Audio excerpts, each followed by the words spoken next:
Bom, minha gente, revisão Era Vargas. 1930, revolução que derrubou a política do café com leite, que chegava ao fim naquelas eleições de 1930. A Aliança Liberal, além de ser composta por oligarquias dissidentes, como a da Paraíba, principalmente a do Rio Grande do Sul, contando com o apoio de Minas Gerais, contando com o apoio de grupos urbanos, o Partido Democrático Paulista, por exemplo, os tenentes como a principal força militar que impulsionou a Revolução. Grupos empresariais, oligarquias dissidentes, grupos militares de baixa patente, depois a adesão também da alta cúpula militar, uma série de promessas de transformações e de convocação de uma nova Assembleia Nacional Constituinte para a elaboração da Constituição.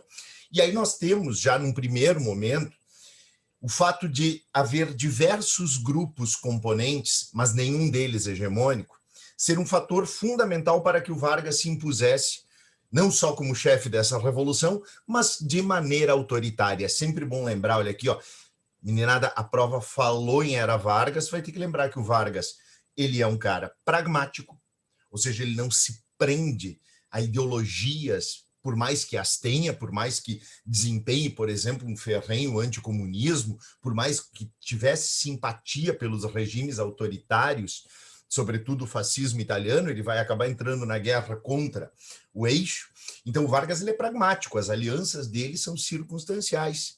O Vargas ele também não vai se estabelecer em torno de compromissos pessoais duradouros, perenes. Ele vai ter bastante transformações ao longo dos 15 anos de governo que ele apresentou nesse momento, que a gente chama de Era Vargas. Então, além de pragmático, tendência autoritária, personalista. Aí um outro elemento importante, sempre associa ao Vargas política trabalhista, desde o princípio, e nacionalismo. O Vargas ele vai procurar fazer, inclusive, através da educação, da cultura, da produção intelectual, da produção cultural, da educação, ele vai procurar superar a ideia das regionalidades e criar uma identidade nacional. Isso já desde o governo provisório, mas que depois vai se acentuar mais fortemente ainda durante o governo do Estado Novo, que é a ditadura do Vargas. Então nós teremos governo provisório, 30 a 34, constitucional, 34 a 37, Estado Novo, a ditadura do Vargas, 37 a 45. Tem que saber o que aconteceu em cada período. Tem que saber. Não tem como fugir. Bom, a ausência de um grupo hegemônico na Aliança Liberal abriu caminho já para que os primeiros atos de Getúlio Vargas, já no governo provisório, fossem atos autoritários. Ele anulou a Constituição de 1891 e não convocou imediatamente eleições para uma Assembleia Nacional Constituinte, nem transformou o Congresso em Assembleia Nacional Constituinte. Segundo ponto, ele vai anular as eleições de 1930 e vai nomear interventores nos estados. A maior parte desses interventores, cuida bem, tem 2 momentos em que o Vargas nomeia interventores. Esse primeiro, já em 1930, vai durar até 34, essa primeira era dos interventores, todo o governo provisório é com interventores nos estados. Uma segunda etapa no golpe do Estado Novo, tá? Nessa primeira que os tenentes são a maior parte dos interventores, especialmente aí a figura de Juarez Távora, o vice-rei do Norte, e aqui está João Alberto, um tenente baiano que foi colocado como interventor em São Paulo. Havia outros personagens, como Flores da Cunha, que era um civil e que foi interventor no Rio Grande do Sul. Mas nessa primeira etapa, a maior parte dos interventores eram tenentes. Um dos objetivos do Vargas era exatamente enfraquecer as oligarquias regionais, fortalecer a ideia do Estado Nacional e do poder central brasileiro, certo? Bom, o Vargas vai criar um ministério bastante múltiplo, tentando contemplar todos os grupos que o apoiavam, desde a alta cúpula militar até os próprios tenentes e as diversas oligarquias regionais. E aí, no governo provisório, o que a gente tem que lembrar? O Vargas ele vai herdar o Estado logo após a crise de 29. A gente já vai falar sobre a questão econômica, mas o Vargas vai, de cara, criar 2 ministérios. Ministério do Trabalho, Indústria e Comércio. Ministério do Trabalho, Indústria e Comércio, criação do Vargas já em 1930, Lindolfo Collor colocado. Também em 1930, criação do Ministério da Educação e da Saúde Públicas. Ministério da Educação e da Saúde Públicas, certo? Então, fundamental, Francisco Campos era o ministro naquele momento. Então, ó, nesse momento, grava bem, já criou esses dois ministérios, Trabalho, Indústria e Comércio, as primeiras leis trabalhistas já aparecem aqui, por decreto, Vargas vai governar durante o governo provisório, por decretos, e aí, por decreto, se estabelece, por exemplo, a jornada de 8 horas, o descanso semanal remunerado, se estabelece já a organização diferenciada de sindicatos, por enquanto ainda plurais, mas já com uma perseguição muito forte aos comunistas. Então, os primeiros benefícios, como o salário mínimo, já começam a aparecer nesse momento por decretos. Política trabalhista desde sempre. Combate à malandragem, combate aos comunistas, que até então eram muito sólidos, muito fortes nos sindicatos, e tentativa de transformação da classe trabalhadora em uma classe ordeira, uma classe ordenada, aquele trabalhador disciplinado. A palavra correta para definir o objetivo do Vargas, dentro dessa ideia corporativista de criação de harmonia social, era disciplinarização das classes trabalhadoras. Para tanto, ele faria concessões, e já faz concessões desde esse primeiro momento. Ministério da Educação e Saúde Públicas, já com uma objetividade também de caráter cívico. E a gente vai ver, o Vargas também vai criar o ensino técnico para preparar as pessoas justamente para que elas entrassem no universo do trabalho, certo? Então, civismo, moral e civismo, nacionalismo, questão de ordem, questão de hierarquia, muito uma educação bastante positivista e nacionalista, e também a criação do ensino técnico já se estabelece nesse momento. Pois bem, o Vargas vai enfrentar, como eu falei para vocês, os efeitos da crise de 29. Na América Latina, de uma maneira geral, o que vai acabar penando bastante é a agroexportação. Tanto é que nós vimos lá na revisão da República Velha que o café perdeu dramaticamente seus mercados no exterior. O Vargas não poderia simplesmente virar as costas para aquele que era o principal produto da economia brasileira. O Vargas vai comprar e destruir milhões de sacos de café. Então, houve a adoção de uma política protecionista do café, mas não mais de acordo com o modelo que o próprio convênio de Taubaté, lá da República Velha, trazia, em que os cafeicultores e os estados do Rio de Janeiro, de São Paulo e Minas Gerais é que definiam o preço da saca do mercado. Não, era o Departamento Nacional do Café, criado pelo Vargas, quem estabeleceria o valor deste café. Mas, paralelamente à salvação do café, o Vargas também vai estimular a diversificação produtiva, especialmente a partir dos anos 40, o Vargas vai iniciar a marcha para o oeste, a tentativa de expansão da economia brasileira em direção ao oeste, ao centro-oeste e ao noroeste do Brasil. É com o Vargas que isso vai começar, sobretudo nos anos 40. Mas ele estimula a diversificação da produção agrícola, criando o Instituto do Açúcar e do Álcool, estabelecendo incentivo à produção algodoeira, à produção de soja, à produção de milho, enfim, diversificação produtiva, embora ele ainda compre e queime estoques de café. Paralelamente a isso, o que o Vargas faz de bastante diferente? O Vargas vai, aqui está a ideia do Trabalho, Ministério do Trabalho, Indústria e Comércio, Indústria e Comércio. O Vargas, ele vai, num primeiro momento, de 1930 a 1938, pela primeira vez o Estado brasileiro vai incentivar a indústria. A indústria, nesse momento, ainda é indústria de substituição de importações de bens de consumo não duráveis, bens perecíveis. Então, indústria de 30 a 38, ela vai permanecer fundamentalmente a indústria de substituição de importações. Depois ela vai permanecer dessa maneira, mas paralelamente a isso virão também as indústrias de base, tá? Mas de 30 a 38, nós temos um forte incentivo, substituição de importações, com têxteis, principalmente têxteis, cresce inclusive a produção de algodão no sudeste para abastecer essas indústrias que se concentravam na região sudeste, têxteis, bebidas, remédios, alimentos. A iniciativa dessas indústrias privada, não era o Estado, não eram empresas estatais. O Estado incentivava o quê? Baixas taxas ou nenhuma taxa para a importação de máquinas usadas no exterior.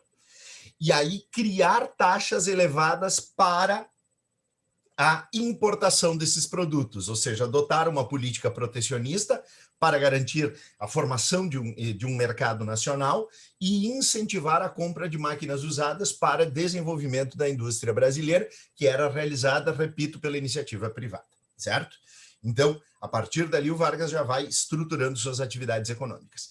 Pressões muito significativas aconteciam contra o Vargas, justamente pelo Vargas ter essa característica autoritária. A ideia era ele fazer a revolução e já convocar uma Assembleia Nacional Constituinte. Não o fez. Em 24 de fevereiro de 1932, grava bem isso, foi feito o Código Eleitoral Brasileiro, com a criação da Justiça Eleitoral. Criação da Justiça Eleitoral. Se estabeleceram aqui por decreto o voto secreto, lembra que na República Velha ele era falado, voto secreto, e também se estabeleceu nesse momento o voto feminino, facultativo para as mulheres civis em geral, obrigatório apenas para as funcionárias públicas. Então, agora, por decreto, temos essa situação. O Vargas também anuncia, nesse novo Código Eleitoral Brasileiro, ele já anuncia uma pré-suposição, um anteprojeto constitucional. Percebam, é o Estado quem está oferecendo um anteprojeto. Um projeto anterior para uma Constituição, só que ele não convoca a Assembleia Nacional Constituinte. As pressões contra o Vargas eram bastante significativas, havia bastante discordância com a política autoritária dos tenentes. Os tenentes, por vezes, usavam bastante da violência, combatiam, inclusive, violentamente membros da imprensa que eram contrários ao Vargas, e as principais críticas aconteciam em São Paulo. E foi lá em São Paulo que a polícia do Vargas matou 4 estudantes, Martins, Miragaia, Drauzio e Camargo. Essa execução, essa morte dos estudantes, foi o estopim para a Revolução Constitucionalista de 32. Revolução Constitucionalista de 32 em São Paulo. Queria derrubar Getúlio Vargas, queria estabelecer a imediata convocação de uma Assembleia Nacional Constituinte, queriam a mudança do interventor no estado de São Paulo, que era o tenente João Alberto. Ali nós temos a antiga oligarquia paulista, que havia sido derrotada nas eleições de 1930, e também grupos das classes médias e da classe burguesa paulista que criticavam o autoritarismo de Getúlio Vargas. O São Paulo pega em armas contra o Vargas, ali está a figura de um bandeirante sacudindo Vargas como se fosse o ditador Getúlio Vargas. Os paulistas pegam em armas, mas eles não tinham a força militar para enfrentar Getúlio Vargas. Tentaram o apoio de outros estados, não conseguiram, apenas estados como Mato Grosso mandaram algumas tropas, e em 3 meses o Vargas já havia derrotado os paulistas. Mas olha só o pragmatismo do Vargas. Derrota os paulistas, permite que eles escolham o seu interventor, nomeia um interventor paulista, orientado, indicado pelas oligarquias paulistas, e ele convoca uma Assembleia Nacional Constituinte que se reuniu em 1933 e que elaborou a Constituição de 1934. A partir da aprovação dessa Constituição de 1934, nós passávamos para uma outra etapa, porque essa Constituição é uma Constituição liberal, ela é uma Constituição que, apesar de ter extinto o cargo de vice-presidente e ter criado a representação classista, sindicatos patronais, sindicatos de trabalhadores, sindicatos rurais, poderiam enviar seus representantes para o Congresso, mas essa Constituição ela incorporou a legislação trabalhista e a legislação eleitoral que já haviam sido estabelecidas pelo Vargas, confirmando aí tanto a justiça eleitoral quanto a justiça do trabalho. Então foram incorporadas aí as primeiras leis trabalhistas, as primeiras leis de voto no Brasil, voto secreto, voto feminino, estão na Constituição a partir de 34. Se estabeleceu a ideia de eleição direta para todos os cargos do Executivo e do Legislativo, exceto para as eleições de 1934 para presidente e governadores. Tanto para presidente quanto para governadores, as eleições de 1934 foram indiretas. E Getúlio Vargas foi eleito no Congresso Nacional presidente da República. E a partir daí, seu mandato iria de 1934 a 1938, sem que Getúlio Vargas pudesse se candidatar novamente à presidência da República. O que acaba acontecendo? De 1934 até 1937, nós temos o chamado governo constitucional de Getúlio Vargas. Nesse período é que nós temos o auge do aliancismo. Lembra? Os partidos políticos herdados da República Velha, eles eram partidos frágeis, partidos regionalistas. Não havia partidos em nível nacional, o primeiro deles foi o PCB, que estava na clandestinidade desde a Lei Aníbal de Toledo, a Lei Celerada. Durante o governo provisório de Getúlio Vargas, se consolidou a Ação Integralista Brasileira, uma aliança fascista, A e B, muita presença nos estados do Sul e em alguns estados do Sudeste, mas com representação em todo o país. Ultranacionalista, inspiração fascista, defendendo um governo totalitário, um governo anticomunista, antiliberal, monopartidário, defendiam a militarização da sociedade. Seu principal líder era Plínio Salgado, tinham essa letra grega sigma, que significa somatório, integração, por isso ação integralista, e pretendiam estabelecer a militarização da sociedade para combater as forças do comunismo e também o decadente liberalismo. Essa inspiração fascista cuida muito, ela não trabalha com ideia de racismo, de jeito nenhum. Tanto é que a saudação era Anauê, que é uma saudação tupi-guarani, e também há uma quantidade significativa de membros negros. Afinal de contas, esses caras eram ultranacionalistas em um país mestiço, certo? Então, cuida. Grande representação aqui no Extremo Sul. Mas nós temos também a fileira ali, as fileiras da militarização da sociedade, e nós temos também o lema deles, Deus, Pátria e Família, que até em função da força do governo atual do Brasil de 2020, nós temos um lema muito parecido, envolvendo essa ideia de Deus, Pátria e Família, certo? Bom, do outro lado nós temos a Aliança Nacional Libertadora, ANL. Essa é a aliança dos comunistas. Desde 1930, Luiz Carlos Prestes já havia se transformado no principal líder comunista do Brasil. Esteve, inclusive, na União Soviética.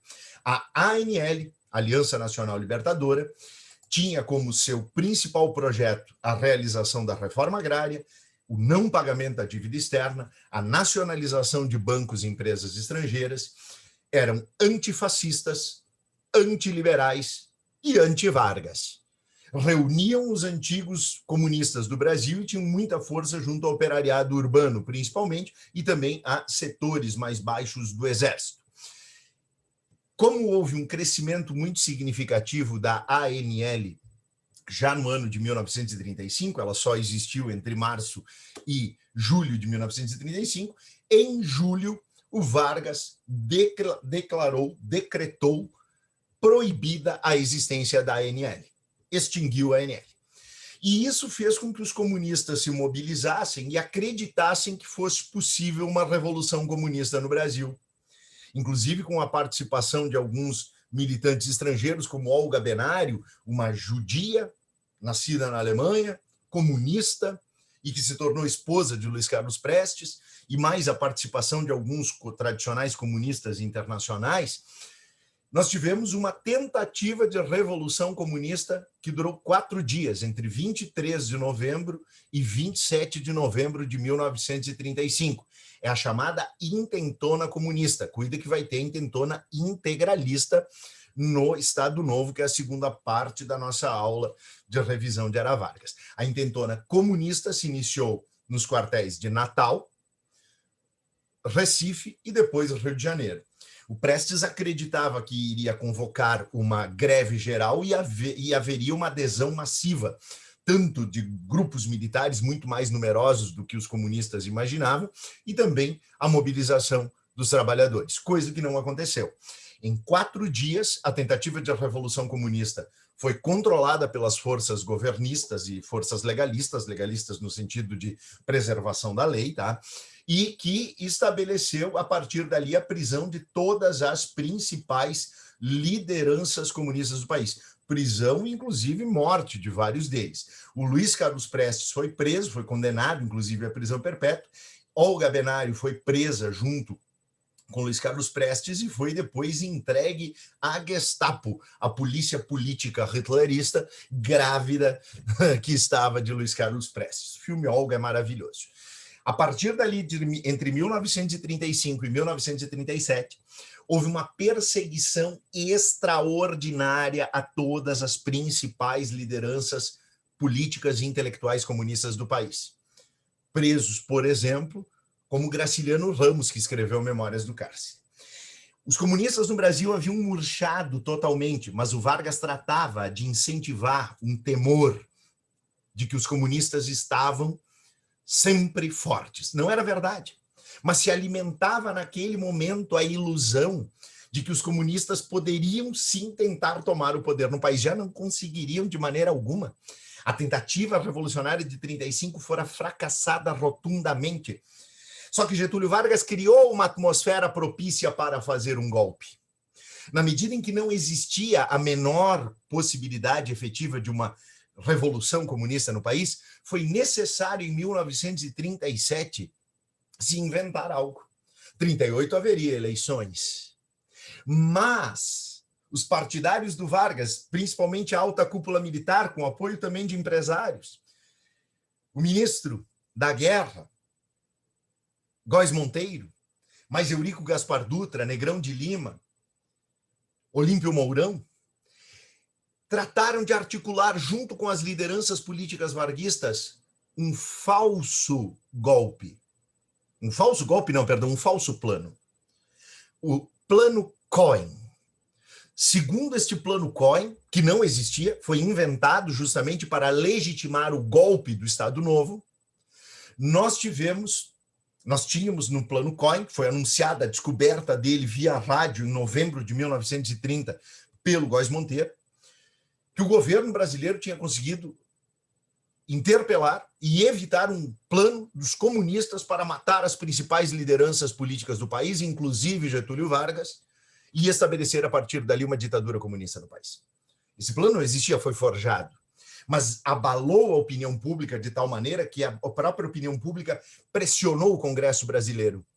E o Congresso brasileiro entrou na onda, decretou estado de sítio, estado de guerra, melhor dizendo, e deu ao governo a possibilidade de governar por decretos. E naquele dia 10 de novembro de 1937, o primeiro decreto de Getúlio Dornelles Vargas foi exatamente fechar o Congresso e estabelecer, mantendo seu fechamento. Gente, durante a ditadura do Estado Novo, o Congresso Nacional Brasileiro permaneceu fechado de 1937 a 1945.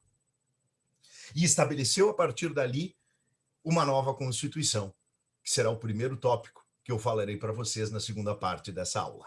Até daqui a pouquinho. Beijos!